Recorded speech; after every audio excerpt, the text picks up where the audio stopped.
E a gente foi lá para conhecer a fazenda, conversamos com a dona e ela sentou com a minha esposa lá no curral e falou assim: vocês podem dormir sossegado, que Deus mandou dizer que essa terra aqui vai ser de vocês. Naquele momento de dificuldade, eu peguei o carro que eu usava, dei de entrada num caminhão, que era justamente para poder ver se eu conseguia levar o alimento para dentro da minha casa. Estou aqui hoje com Cleiton Borba, ele que é engenheiro, ex-bombeiro, proprietário da Borba Locações e Transportes, uma empresa de locações de vans, ônibus, micro-ônibus, carros e até transporte VIP de artistas ele faz. Cleiton, muito obrigado por participar aqui do nosso podcast sobre empreendedorismo e eu queria saber quem é o Borba, de onde veio o Borba?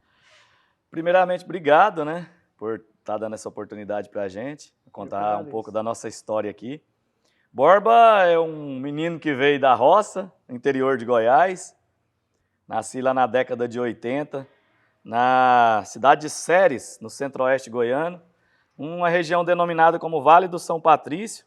Vivi os meus primeiros anos nas margens do Córrego da Figueira, no município de Nova Glória, depois fui para o município de Rubiataba, e de lá eu acompanhei meus pais aqui para o Pará, na década também de 80. E meu pai é um dos desbravadores aqui do município de Canaã dos Carajás, um município paraense vizinho. E ele veio na década de 80, junto com uma turma de goianos, naquela época, que desbravaram essa região. Hoje, inclusive, nós fazemos um evento anual. O ano que vem já vai ser a 4ª edição do evento, Encontro dos Pioneiros do Agronegócio de Canaã dos Carajás. E eu promovo esse evento justamente em homenagem ao meu pai e os demais desbravadores que vieram para essa região naquela época. Eu sou filho de sertanejo, como eu já disse, né? Criado na roça. Os meus primeiros 15, 16 anos eu vivi no meio do mato, mesmo isolado do mundo, lá fora. Sou apaixonado por moto, cavalos, fazenda, ônibus. E o meu principal hobby é viajar. Eu tenho um projeto de viajar 99 países do mundo antes da minha morte. Com certeza eu vou viver muitos anos e eu vou ter essa oportunidade de conhecer esses 99 países pelo mundo. Eu gosto demais do ramo que eu trabalho. Hoje eu trabalho com transporte, locação, prestação de serviço e o ramo de pecuária, que eu venho cada dia tentando me estruturar mais, entender mais sobre o assunto, porque é uma coisa onde eu iniciei a minha vida, então acaba chamando a gente de volta para esse trabalho. E a minha vida basicamente é isso. Show de bola. Quando vocês chegaram lá, chegaram aqui, foi Canaã, né? Canaã. Seu pai, ele veio aqui para trabalhar na fazenda, ele veio aqui porque teve algum emprego, ou ele já veio abrir uma empresa, alguma coisa? Como é que foi esse crescimento seu e depois que chegou no Pará? O meu pai, meu pai nunca trabalhou em nada que envolve cidade, ele sempre foi do meio rural. Ele tinha uma pequena propriedade rural no estado de Goiás, lá no município de Rubiataba. Ele vendeu essa propriedade, veio e conseguiu comprar uma terra um pouco maior na região de Canaã dos Carajás, no tempo Cedere II, no ano de 1989. Ele iniciou esse trabalho muito cedo, nós passamos por várias dificuldades. Quando meus pais se casaram, a condição financeira muito baixa, nós passamos muita dificuldade mesmo quando eu ainda era criança. E assim, o amor que eu tenho hoje pelo estado do Pará é por isso, porque depois que nós viemos para o Pará, a qualidade de vida da gente mudou radicalmente. Meu pai conseguiu adquirir uma terra de uma cultura excelente, onde conseguia plantar, conseguia alimentar a sua família, né? E ele conseguiu crescer financeiramente justamente por ter optado por vir para essa região, uma região tão próspera. Eu cheguei em Canaã dos Carajás no tempo Cedere II, eu tinha 4 ou 5 aninhos de idade, se eu não me engano. Então eu desenvolvi praticamente uma boa parte da minha vida naquela região. Então você é praticamente um paraense de criação e goiano de sangue, né? Exatamente. Eu vivi, depois voltei para Goiânia, trabalhei por lá, eu me desenvolvi. Goiânia é uma capital que me ensinou bastante. Eu comecei essa paixão por ônibus, trabalhando de cobrador de ônibus em Goiânia. Eu fui para Goiânia, acho que com 15 ou 16 anos. Trabalhei como cobrador por muito tempo e acabei ficando apaixonado por ônibus. Eu sempre que eu via ônibus, eu me considero um busólogo, né? um apaixonado por ônibus. Então, eu não imaginava que Deus um dia pudesse me proporcionar ter uma frota de ônibus, mas era uma coisa que me chamava muita atenção. Mas naquela época você era cobrador, a sua intenção já era prosseguir no ramo, abrir uma empresa, ou você almejava outra oportunidade? Porque você é engenheiro, né? Você se formou como engenheiro. Sim, não, mas nesse tempo eu estudava, eu ainda estava no colegial. Então, assim, ser cobrador de ônibus era uma opção, eu não tinha Sim. outra alternativa. Eu trabalhei em Goiânia em várias profissões. Eu fui, inclusive, camareiro de motel, eu trabalhei como ajudante de cozinha de padaria, eu trabalhei como colando adesivo. Hoje eu brinco, inclusive, com o pessoal que trabalha comigo, eu tenho uma facilidade muito grande de colar os adesivos nos nossos carros. Os veículos leves, a gente compra o adesivo Sim. e vem, encaixa e coloca. Eu sempre sou muito cuidadoso em colocar, justamente porque eu trabalhei nessa área lá em Goiânia. Então, lá eu não tinha opção, não era uma coisa de dizer assim, um dia eu vou ser empresário. Quando eu morava em Goiânia, eu apenas pensava em fazer alguma coisa para comer, porque eu passei por muita necessidade, né? Então eu só estava ali tentando colher o pão de cada dia. Menino muito novo ainda. Eu vim formar em engenharia, eu já tinha 26 anos de idade. Então eu já era bombeiro, eu já trabalhava no Corpo de Bombeiros há aproximadamente 4 anos. E quando eu entrei para a engenharia, a ideia minha, eu via o pessoal vindo de outros países para poder fazer liberação de equipamentos na mineradora Vale, ganhava muito dinheiro. Eu pensava, não, como eu já entendo bastante de incêndio, se eu faço uma engenharia hoje e amanhã eu me especializo em engenharia de incêndio, eu vou conseguir uma boa remuneração. Sempre fui muito ambicioso e por essa razão eu comecei a fazer uma engenharia, mas isso eu já era adulto, já era casado, já tinha família, já tinha filho, então essa formação minha já é já é de pouco tempo, não é da minha adolescência, não. Então você rodou muito. Tem muita gente que fica com pressa, né, de crescer rápido, Sim. Às vezes a pessoa faz uma dívida gigante porque ele compara com o outro, aí quer crescer rápido, Exatamente. mas tem que crescer escadinha por escadinha, né? Com certeza. E como é que foi que surgiu a Borba? Como é que foi o primeiro veículo que você comprou? Qual que foi? Surgiu oportunidade? Você que estava correndo atrás já, pensando, não, vou comprar ali um carro, uma van, alguma coisa. Eu sempre vejo muitas palestras voltadas para esse ramo do empreendedorismo. A maioria dos empreendedores do país, hoje ou talvez do mundo, eles nascem de um momento de crise, né? E no meu ramo não foi diferente. Eu havia perdido meu emprego na época, eu tinha um filho para criar, eu já era casado, e naquele momento de dificuldade, eu peguei o carro que eu usava e dei de entrada num caminhão MUC, que era justamente para poder ver se eu conseguia levar o alimento para dentro da minha casa. No tempo de brigada, eu era instrutor de combate a incêndio e primeiros socorros. Eu formei 3.450 brigadistas, dando aula para esse pessoal, né, em treinamento introdutório. E sempre que encerrava os treinamentos, como era numa área rural, eu pegava carona com alguém vindo para a cidade. Porque o ônibus que trazia os funcionários, ele demorava muito a passar. Eu pegava essa carona e vinha para a cidade, e às vezes eu vinha acompanhando um gestor de uma empresa, e sempre com aquela curiosidade, perguntar, né, como é que funciona. E numa dessas oportunidades, um desses gestores falou comigo que estava precisando de um caminhão. Sim. E assim que eu perdi o meu emprego, eu procurei essa pessoa e falou, não, eu ainda tenho a necessidade do caminhão. Então eu comprei e comecei a trabalhar nessa época com esse caminhão. E aí logo depois surgiu a oportunidade para colocar um ônibus na empresa. Eu fui lá e comprei esse ônibus também, parcelado, para assumir de vista. E mais um tempo depois, essa mesma empresa pediu mais um ônibus, porque estava gostando do nosso atendimento. Eu comprei o segundo ônibus. Aí eu fiquei dirigindo o primeiro, quando eu comprei o segundo, eu coloquei um motorista. Aí quando veio o terceiro, eu já parei de dirigir e fui cuidar de tudo, né? Correr atrás de conseguir mais locação, sublocava veículos de umas empresas e colocava na outra. Sim. E sempre com muito pé no chão, evitando muita dívida, rigoroso demais com os pagamentos, colocando sempre o nome da gente acima de tudo, né? A forma que você tinha na época, vender o carro. O carro do uso, pessoal. Para poder dar de entrada e parcelar o resto. Exatamente. Aí com o dinheiro do contrato você ia pagando. Exatamente, isso mesmo. O financiamento. E assim foi crescendo. É. Show de bola. E nessa jornada aí deu bastante dificuldade. Muita dificuldade. Qual foi o maior desafio que assim, você passa por cima do orgulho. Eu acabei nesse tempo como instrutor de combate a incêndio, primeiros socorros, dava aula em treinamento introdutório. Eu conheci muita gente. Você conhece ali do ajudante de serviços gerais ao gerente da empresa, ou às vezes o próprio proprietário da empresa. E o primeiro ônibus que eu comprei, que eu fui dirigir ele, era um caixotão. Sim. Negócio amarelão, trem mais esquisito do mundo. E eu saía pelas ruas de Parauapebas transportando funcionários de empresa. E nessas oportunidades eu sempre encontrava uma daquelas pessoas que tinham estudado comigo ali, né? E às vezes me perguntava, rapaz, mas que bobagem você está fazendo, você tem coragem você tem um trabalho tão bom, você dava aula tão bem, as minhas aulas eram muito dinâmicas, todo mundo se divertia às vezes na aula, a gente conversava, dialogava, tudo. Então todo mundo que estudava comigo gostava. E aí eu ficava sempre pensando, rapaz, será que eu estou fazendo coisa errada? Inclusive, assim, o meu pai que sempre me ajudou muito, mas nesse momento ele não acreditou em mim. Um dia ele me deu uma bronca e falou assim, você tá doido, você largou seu emprego, que você ganhava um bom dinheiro e tem a oportunidade de voltar e não querer trabalhar para poder ficar dirigindo um caixotão velho desse na rua. Ainda mais que é um ramo concorrido, né? Ainda Com mais certeza. aqui na cidade, né? O que mais tem é empresa de transporte de pessoa. Naquela época já tinha bastante empresa. Tinha muita empresa. E aí eu ouvia muitas críticas. Teve uma menina uma vez que eu encontrei com ela no sinal de trânsito. Eu parei, ela estacionou a moto dela do lado, assim. Ela falou, mas você é aquele bombeiro que deu aula pra gente em tal tempo? Eu falei, sim.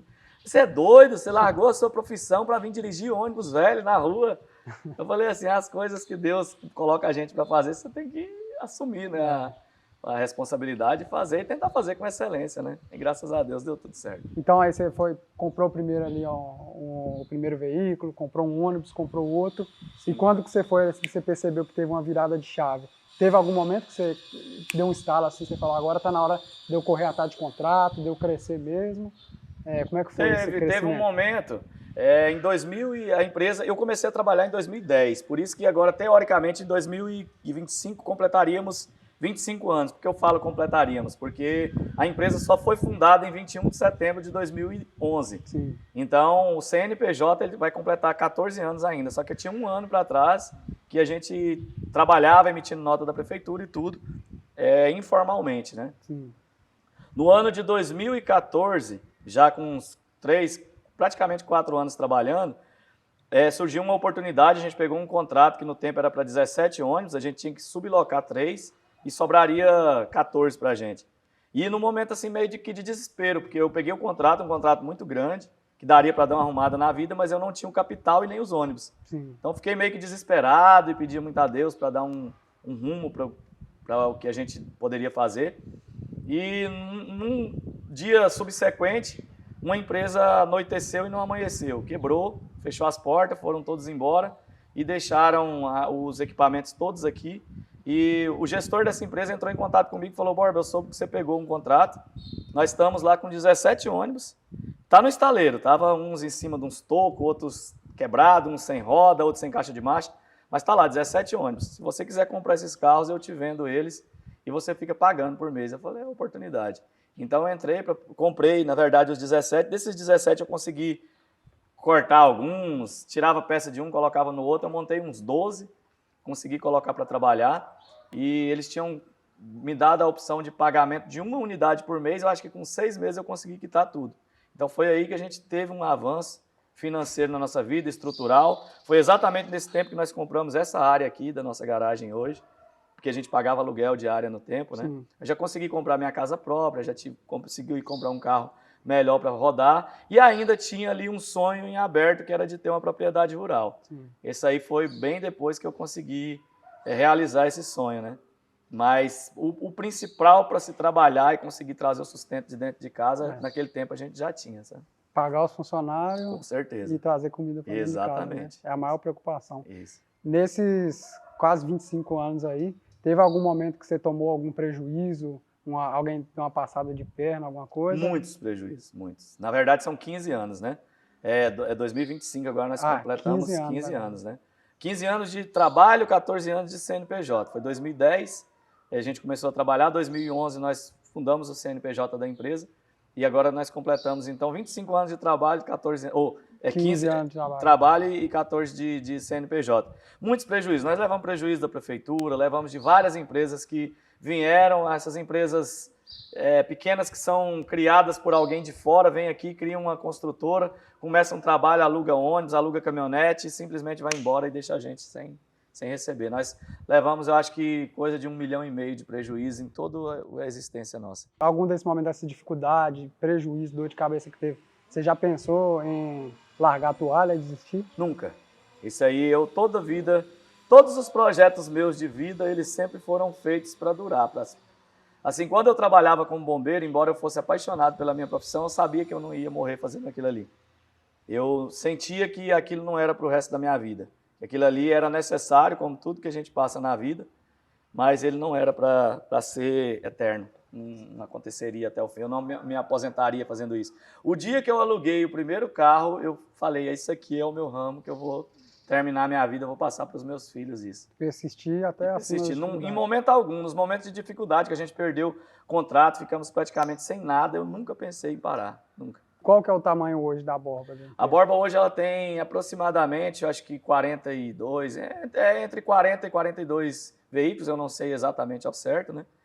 Nós trabalhamos, como você falou inicialmente, com locação de caminhonetes, vans, micro-ônibus e ônibus, esses segmentos desses quatro tipos de veículo. No início a gente trabalhava com veículo leve também, nós paramos, porque infelizmente hoje tem essas empresas grandes que elas acabam interferindo muito com a questão de preço. Sim. Por eles terem uma frota muito maior, eles conseguem um valor muito menor e, consequentemente, a gente não consegue acompanhar porque a estrutura nossa é menor.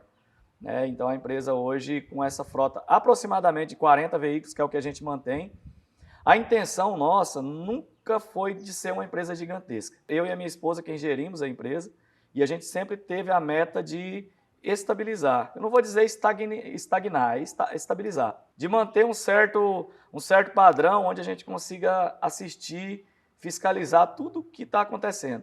Hoje, todos os nossos funcionários nós conhecemos, sabemos o nome, o contato deles é direto conosco, embora tenhamos 2 encarregados na empresa, mas tudo que um funcionário nosso precisar conversar, ele pode encostar com a gente ali no escritório, diferentemente de uma empresa gigantesca que às vezes a pessoa trabalha e não sabe nem quem é que é o dono, né? Então, sua esposa trabalha junto com você? Minha esposa, ela é gerente hoje da empresa, o CNPJ é só no meu nome, a empresa é nossa, né? Tudo Sim. que a gente construiu é nosso. E ela trabalha junto comigo desde o princípio, a primeira nota fiscal foi emitida por ela, ela faz um trabalho administrativo de excelência. Eu costumo dizer que se não fosse ela nessa empresa, eu acho que ela nem existiria. Então, tem gente que fala que não dá para marido e mulher trabalhar junto, que atrapalha, mas dá certo sim. Uma grande besteira a pessoa que fala isso, porque assim, eu acho que se a gente tiver diálogo, souber conversar, todo casal ele vai ter um problema. Sim. Eu e minha esposa temos uns dias que nós estamos virados um para o outro. Só porque assim, teve um momento que a gente trouxe isso para dentro do trabalho. Estou brigado hoje, não vou conversar com ela. Não, se a gente tem um problema dentro da nossa casa, a gente sai de lá e entrou no escritório, nós somos profissionais. Esqueça aquilo que aconteceu. Se tiver algum respingo de coisa para se resolver, a gente chegando em casa à noite, a gente vai conversar e resolve aquilo ali. Eu acho assim que o fator principal de um trabalho dar certo é você trabalhar numa empresa com a sua família. Hoje, o meu filho mais velho, com 16 anos, ele está sendo treinado para me substituir, inclusive, e eu tenho um mais novo de 10, que também será treinado assim que ele já tiver a idade, para poder estar fazendo o trabalho que a gente faz hoje. E a gente tenta sempre passar para os nossos filhos, a gente traz eles sempre para a empresa, para poder estar acompanhando os trabalhos, para já crescerem desenvolvendo aquela ideia de como que funciona o sistema. Né? Show de bola. Você falou aí, né, que sua grande paixão é viajar e a pecuária. Uhum. O maior desafio e o maior sonho que eu vejo que os empresários têm hoje é a empresa ser meio que autossuficiente. Tem muita gente que trabalha 10 anos e não tira 3 dias de férias. Sim. E a gente que te acompanha aí nas redes sociais, no Instagram, a gente vê que você consegue viajar com sua família, você faz viagem de moto, né? Sim. Você junto com ela aí, uhum. Consegue tirar aí, ó, tranquilo, mais de semana aí fora, sem a empresa virar um caos. Sem parar. Esse é um desafio de muita gente, muita gente. Sim. Eu queria saber se tem assim, alguma dica que você tem para dar para essas pessoas que o cara trabalha e ele tem até medo de passar 2 dias fora. Como é que vocês fazem aqui dentro de você e sua esposa para fazer essa gestão para a empresa ser o mais autossuficiente possível? No início, a gente meio que sacrificava um pouco da nossa vida, né? As dificuldades ali, questão financeira, a estruturação da empresa. Hoje não, hoje a gente conseguiu conciliar fatores importantíssimos. Primeiro, a seleção de pessoas confiáveis para se trabalhar. Nós temos um encarregado que trabalha conosco aqui, operacional, que ele já tem 7 anos trabalhando conosco. Ele é o camarada que a gente deixa o cartão corporativo da empresa na mão dele, ele faz o pagamento de todas as contas. O trabalho da minha esposa, ela pode fazer aqui ou pode fazer na fazenda ou em qualquer lugar do mundo com um computador. Então, assim, a gente tem a tranquilidade hoje, ainda mais com a modernização, a tecnologia, que a gente tem praticamente tudo nos nossos celulares hoje, a gente consegue viajar tranquilamente sem deixar com que a nossa produção, a nossa qualidade da prestação de serviço caia. Eu sempre gostei de viagem. Quando eu ainda era bombeiro, nosso primeiro carro a gente comprou e já fez uma viagem para Fortaleza e ficamos apaixonados por aquilo ali. E assim, eu tive a sorte de me casar com uma mulher que também gosta de viajar e que assume todo tipo de risco junto comigo. De andar de moto, acho que praticamente todos os meios de transporte hoje nós já rodamos, sabe? Só falta de balão, que agora esses dias teve uma queima do balão aí, eu acho que nós desistimos tá do perigoso, balão. né? Mas o restante eu acho que praticamente todos os meios de transporte, até de camelo, nós já andamos. Então, a gente consegue conciliar muito bem o trabalho com esse momento nosso de lazer.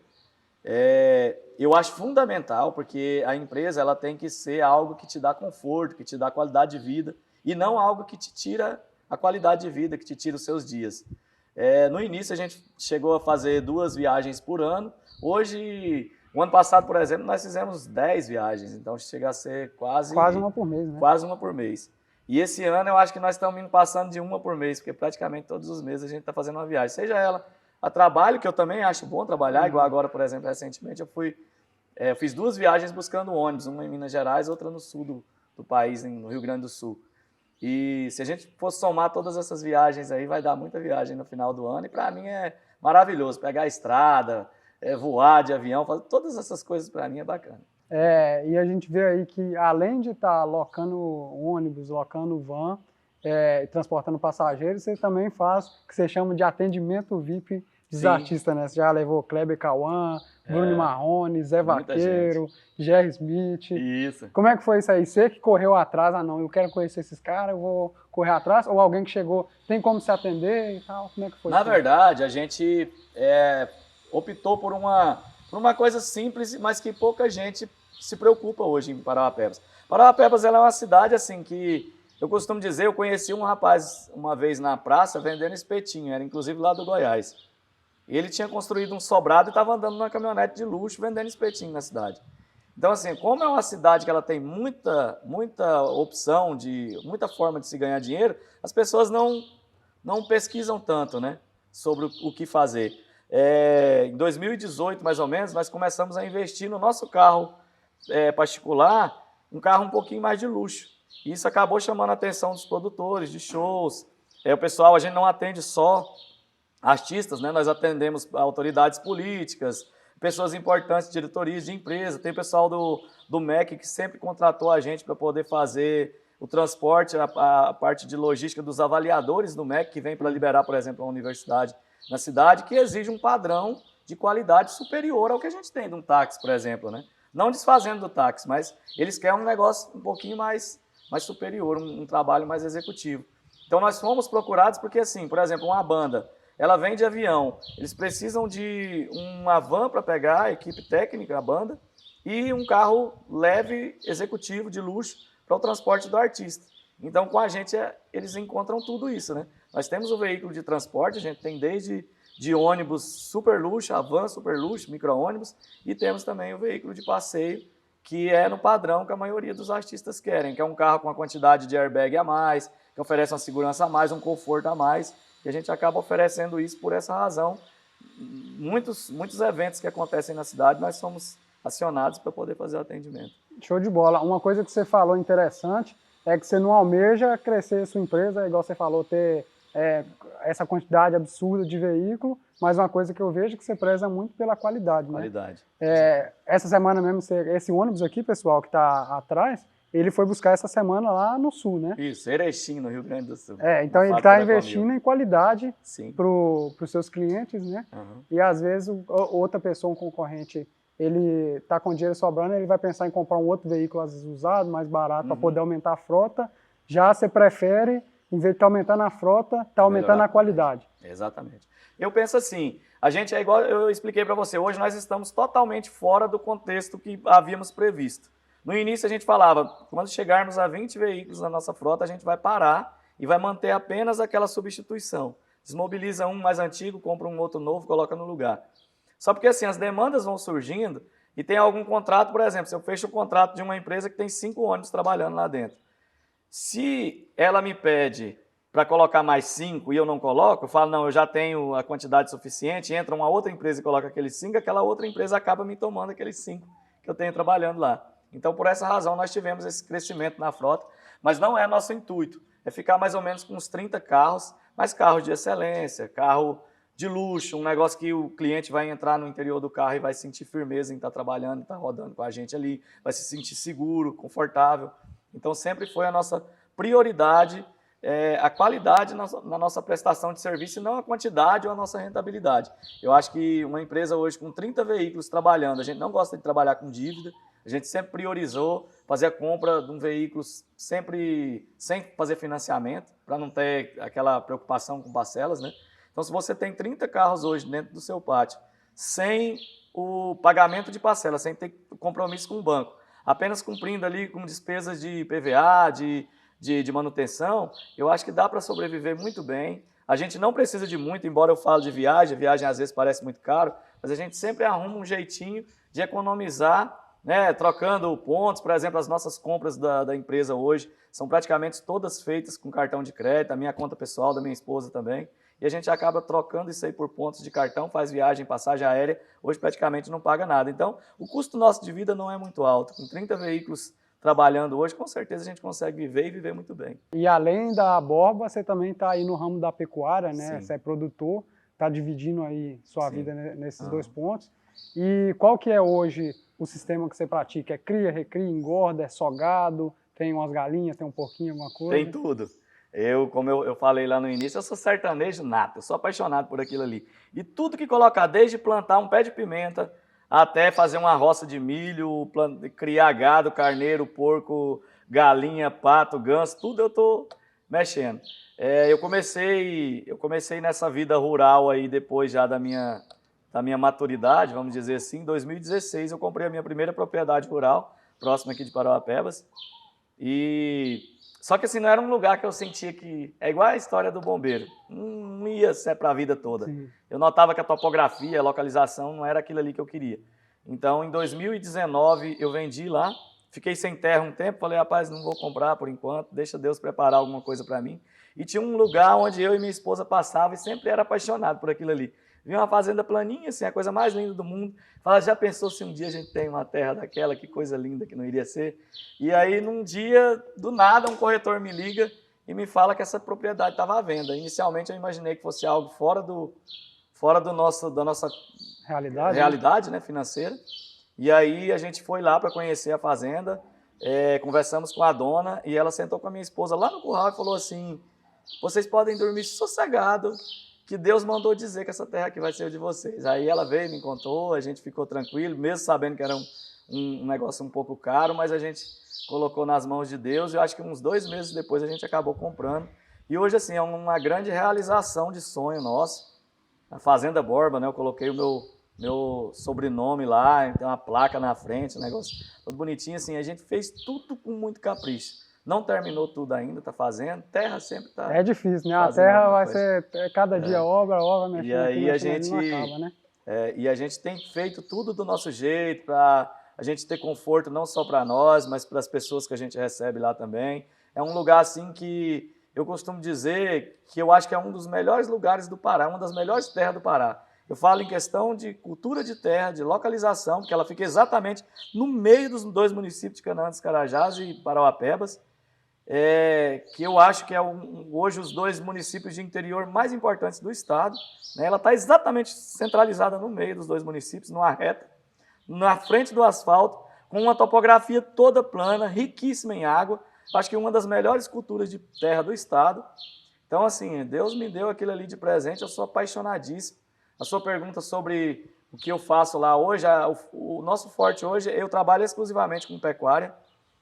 Cria, recria, engorda. Eu não, da mesma maneira que nos ônibus, eu não aceitei trabalhar com a pecuária tradicional, o gado comercial normal. Eu fiz investimento alto em veículo em gado de excelência. Trouxe gado de São Paulo, Casa de Domingos de Alagoas, comprei Nelore V3. Então, assim, eu estou fazendo um gado mesmo de excelência para poder ser diferenciado. Hoje, por exemplo... Você trabalha com inseminação? Não, hoje eu não faço inseminação, eu uso o método tradicional de monta, mas assim, eu estou fazendo a minha bezerrada hoje, quando eu desmamo, eu faço a seleção e vendo tourinhos, para você ter noção da qualidade do gado que eu tenho comercializado. E aí, assim que são desmamados, eu faço a seleção, que não passa para tourinho, eu engordo para venda, para abate, né? Sim, sim. Você tem interesse de fazer confinamento, alguma coisa? Ou Futuramente só investir em genética? eu penso, assim, é igual eu estava te explicando, eu acho que para eu mexer no ramo de confinamento, que eu entendo que é algo bem vantajoso,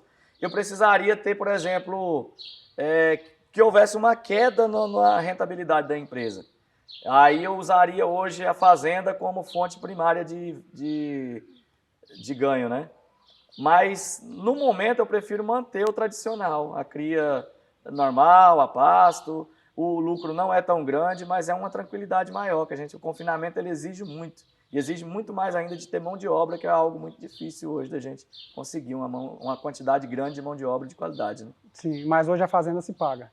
Hoje, com certeza, se paga e ela nos dá uma condição muito boa, nos ajuda nas viagens, na troca de um carro, na compra de uma casa. Por exemplo, a gente comprou residência em Goiânia justamente com valores arrecadados da fazenda. Então, ela ajuda bastante a gente, é a nossa segunda fonte de renda, com certeza. Show. Seus filhos gostam também da roça? Meus filhos são apaixonados. Eu sempre treino os meus meninos para fazerem o que eu faço, né? Sim. Então, o meu mais velho hoje ele já lida com praticamente tudo também de fazenda. É isso aí. Eu queria que você deixasse uma mensagem para quem é igual você, apaixonado por algum ramo, tem interesse de começar, alguém que sonha em ser empresário, empreendedor, alguém que sonha em ser um fazendeiro. É uma mensagem que você queria deixar aí para essa pessoa.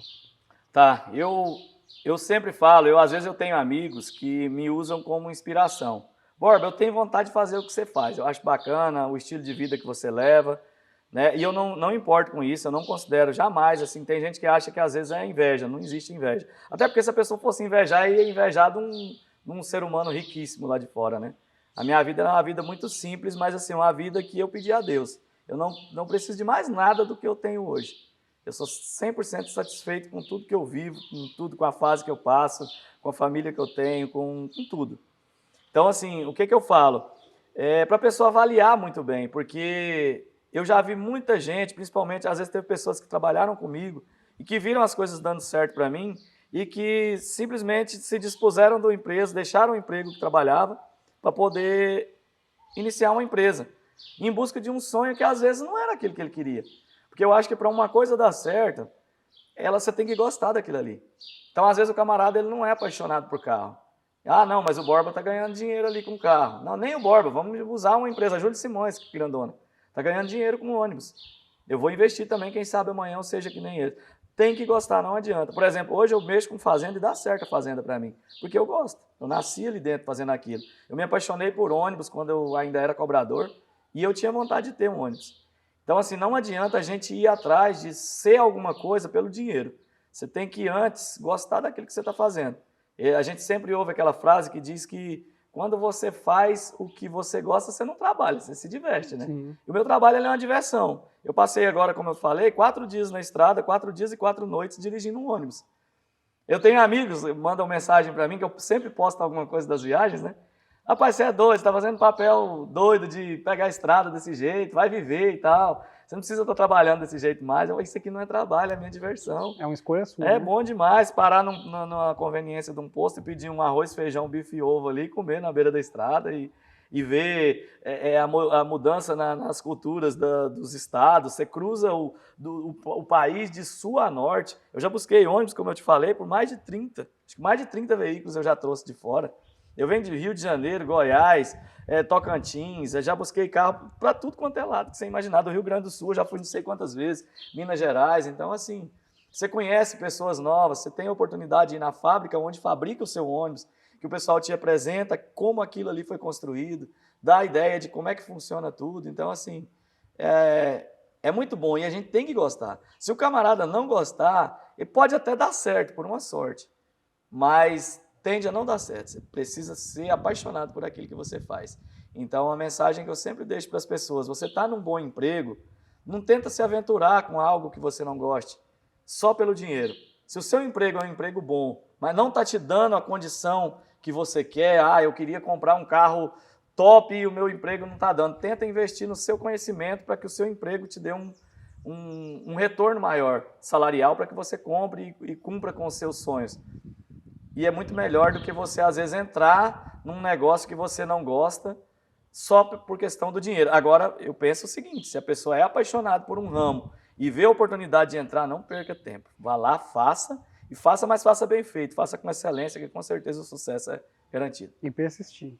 Com certeza, tem que persistir, porque no início de tudo, só tem duas maneiras, que é três, na verdade, que você tem de ter o sucesso sem precisar persistir, sem precisar lutar, é ser filho de um herdeiro, os pais morrer e deixar uma herança muito grande, é ganhar na loteria ou roubar, fazer coisa errada, né?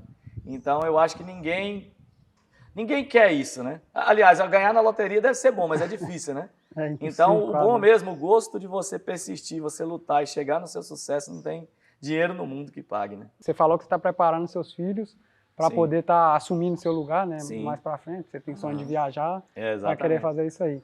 Tem gente que tem dificuldade, que às vezes o cara veio de baixo, Aham. igual você, sua realidade quando você era criança era totalmente diferente da realidade do seu Totalmente filho, né? Ah, com Aí a gente certeza. fala, o que eu tenho que fazer? Eu tenho que privar meu filho das coisas para ele aprender a dar valor. É uma coisa meio difícil, né? Porque às vezes o cara sai num restaurante com a esposa, com os filhos, vai comer, dá R$300, R$400 Muito a caro. conta, quase metade de um salário mínimo. E como é que você vai pegar e vai ensinar seu filho o valor do dinheiro, sendo que ele está vivendo uma realidade assim diferente? Sim. Hoje, qual que é a dica que você teria para dar assim para pais e tudo na criação do filho, para ensinar ele a dar valor, o que o pai construiu, e para ele poder tá seguindo um caminho e sendo um homem de valor? Eu sempre, às vezes, escuto de amigos meus falando sobre retirar, não permitir que o filho tenha acesso a tudo. Eu já não penso tanto assim, não de forma muito radical, mas eu acho que o filho, se ele se esforça, você tem que liberar ele para que ele tenha acesso àquilo que ele tem vontade, mas com certo controle. O meu filho mais velho, por exemplo, eu sempre uso ele como exemplo, porque é um menino muito pé no chão. Eu nunca privei ele de nada, no que eu posso, eu sempre faço as coisas que ele quer. Mas assim, em contrapartida, tudo tem um preço. Eu peço a ele para fazer as coisas, ele sempre me atende muito bem. Então eu acho que tirar do filho algo que você tem condição para dar, eu acho que não é a melhor alternativa de educar. Pode criar uma revolta até, né? Exatamente. Como que o meu pai tem uma condição financeira boa e não me permite ter aquilo ali? Não, eu vou explicar para ele que ele pode ter aquilo ali, porém ele tem que ter com responsabilidade, ele tem que saber que aquilo ali tem um custo. Então, para isso, ele vai ter que produzir para poder ter aquilo ali. Então, se quer, tem que fazer alguma coisa ali em troca, né? Exatamente. Você passa uma tarefa, faz, me Exato. ajuda aqui, me ajuda ali. O meu filho mais velho, ele é assalariado hoje, ele recebe um salário para trabalhar aqui Trabalha na aqui empresa. na empresa. Então, ele terminou a aula, ele almoça, tira um minutinho de descanso ali, vem para a empresa e trabalha a tarde todinha. Então, ele tem o salário dele, as coisas que ele quer comprar, ele usa aquele salário para poder comprar. Então, eu não... E é óbvio que se eu puder dar um presente bom para ele, eu vou fazer, porque ele tem uma infância, ele tem uma adolescência só na vida, ele vai ter uma juventude. Aí eu vou privar ele de coisas legais, se eu tenho condição de dar aquilo ali para ele, se tudo que ele faz é com responsabilidade, eu não acho honesto da minha parte eu deixar de dar aquilo ali para ele, eu tendo a condição, só para tentar ensinar ele. Eu acho que é muito melhor conversar com ele, ter um diálogo com ele, explicar para ele as coisas, do que privar ele daquilo ali que ele tem acesso. Né? É isso aí, eu queria te agradecer por poder participar aqui com a gente, por todas as suas palavras aí, que eu acredito que tenho certeza que vai inspirar muita gente. Desejo sucesso à empresa Borba, desejo Obrigado. sucesso à Fazenda Borba e desejo que você conheça esses 99 países É isso aí. e realize muita coisa. Show de Muito bola, meu irmão. obrigado, viu? Muito obrigado também pela oportunidade de estar aí junto com vocês. Eu que agradeço. Valeu.